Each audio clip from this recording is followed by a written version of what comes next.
located 5 miles southeast of Lenore, or near Sawmills, moving south at 10 miles per hour.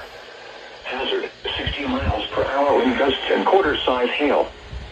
Source, radar indicated. Impact, minor hail damage to vehicles is expected.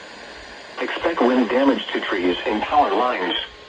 Locations impacted include Hickory, Longview, Sawmills, Granite Falls, Valdez, Hudson, Eikert, Cages Mountain, Hilda Grant, Welcome to and Connolly GSP. Springs. For your protection, move to an interior room on the lowest floor of a building. Dare see Torrential ye. rainfall is occurring with this storm and may lead to flash flooding. Do not drive your vehicle through flooded roadways. Please report damaging winds, hail, or flooding to the National Weather Service by calling toll-free 1-800-267-8101 or by posting on our Facebook page or tweet it using hashtag NWSGSP. Your message should describe the event and the specific location where it occurred.